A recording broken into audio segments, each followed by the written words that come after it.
Formula One returns to Monte Carlo once again today, home to the world-famous Monte Carlo Casino, first opened in 1863.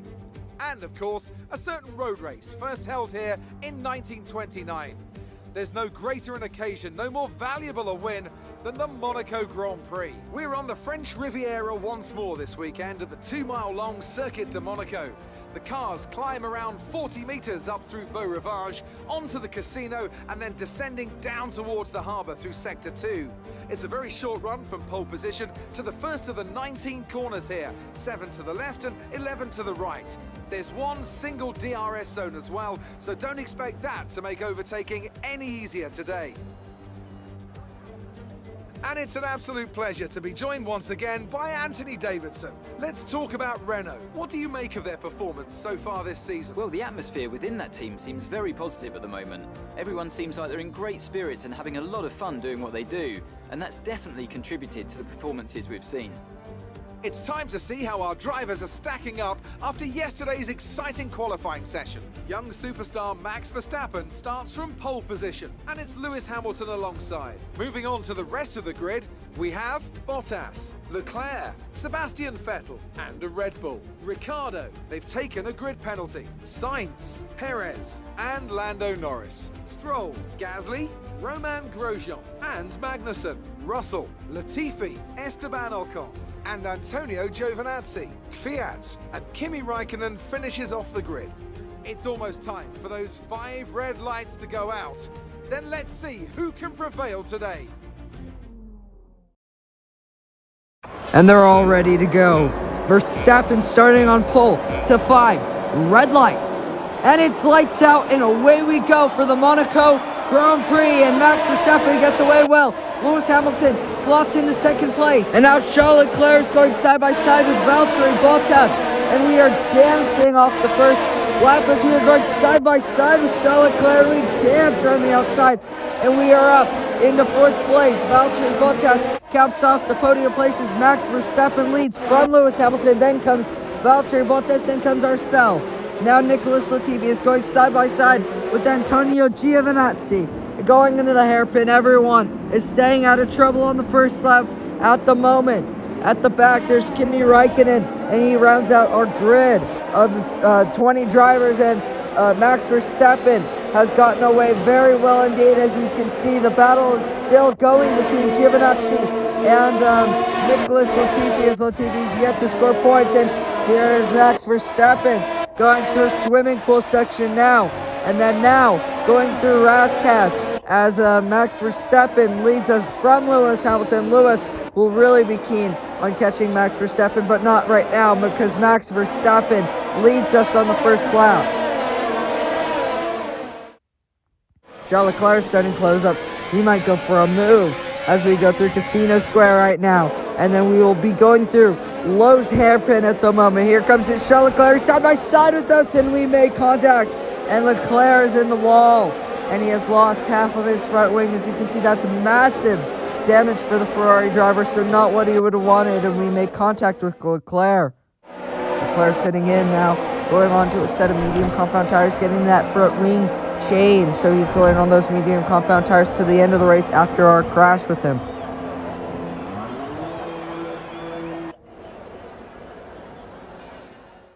Here's exactly what happened. Let's see. Leclerc closing up. We lock up once, and then we lock up again. Going through. And here comes Charles Leclerc. Side by side, and that wall is just so close to the track that it spits us right over Leclerc's line. And that's damage for Charles Leclerc. Here's our view. We lock up on the front right. So we went a little bit wide, and as you can see, that wall is right there, and we can't hit it. So we go straight into Charles Leclerc.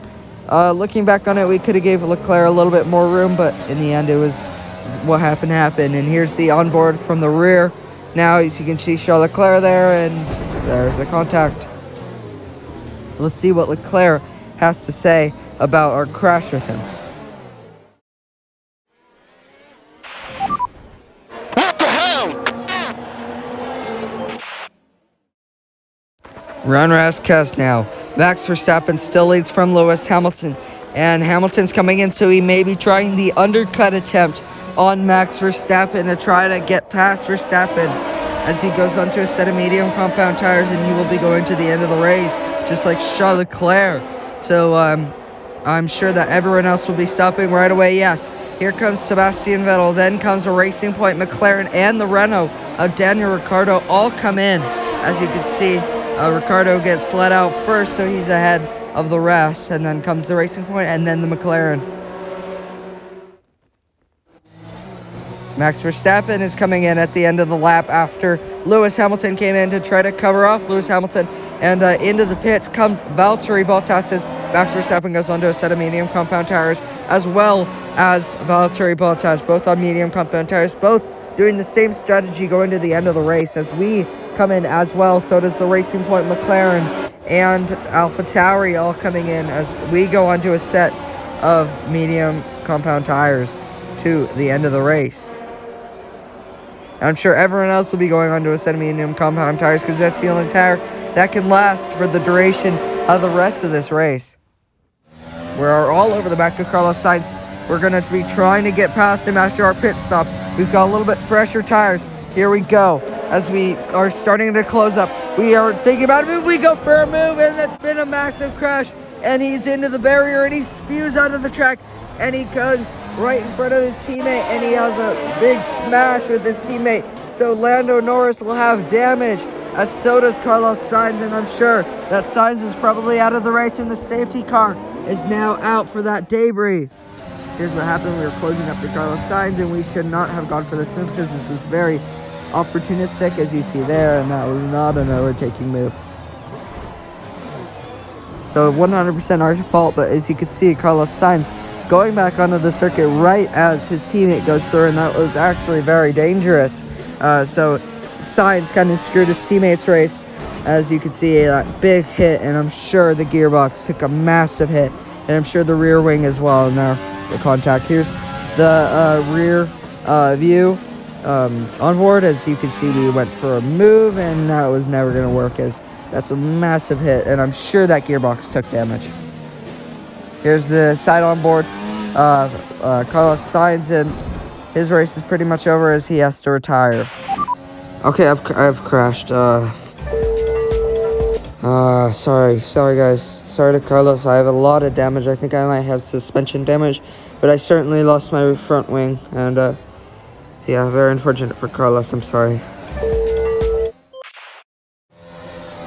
They are all lining up behind the safety car. Max Verstappen first, and now catching up are the two Mercedes as they have to catch up to the safety car, and we're pitting as well as Lando Norris at the end of this lap. So we are going on to another set of medium compound tires because softs won't get us to the end of the race, and we have to switch our front wing because that was some massive damage on the front end there. So as we get released, but we don't get released because we get held up by the two McLarens, and honestly, that's what we get. That's what we deserve for crashing out and taking out Carlos Sainz, but still very unfortunate for us as we could not get serviced in time.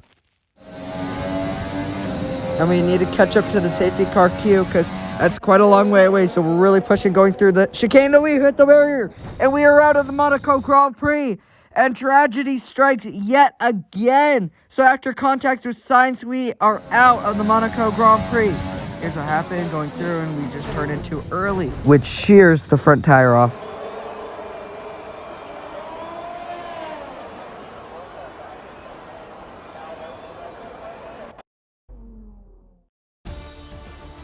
That's it then for another nail-biting Monaco Grand Prix.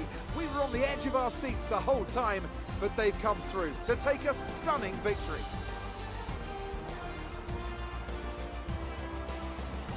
So Anthony, what made the difference out there today? Well, they played the safety car to absolute perfection.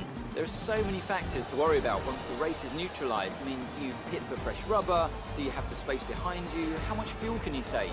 If you answer all of those questions correctly, you'll have a good chance. And that's exactly what happened today.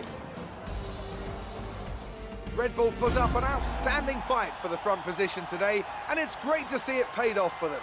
They do so much for the sport that you can't help but be delighted by today's race win.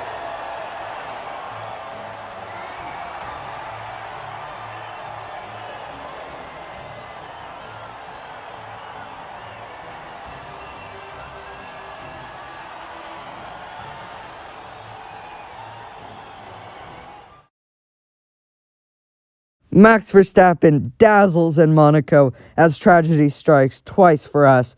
Verstappen wins after 2 consecutive DNFs, all due to not his fault after engine failures. Valtteri Bottas takes a solid P2, but following the rest of the grid, we have Lewis Hamilton in 3rd place, Ricardo, Vettel, Charles Leclerc after our earlier contact, Sergio Perez, Ocon, Gasly, Stroll, Grosjean, Latifi, and Kvyat. Post-race interview time after the Monaco Grand Prix. Well, where to begin? It was eventful, you could say. Just super disappointed today because I was in a great position for the entire race. Then came the Charles Leclerc incident, and that's when it went downhill from there. We pitted, got held up a little bit. I was so slow on the medium compound tires that I got overtaken by in the pits by Carlos Sainz, and I tried to get him back because I was quicker. And then I just went for a stupid overtake, so stupid. I should have just waited a lot longer. And we made contact. He spun around, smacked the barrier, and I also hit the barrier. And that's when I knew that points were pretty much out of the equation, but still worth a try to get to fight back a little bit. But it was pretty much no use. And then when I hit the barrier through the chicane, I knew that it was just not my day and that there's nothing I could really do. So next weekend, at Azerbaijan, hopefully we can have a good weekend. I'm usually quick there. I was quick last year. Hopefully I can be quick this year. And it should be a good race. So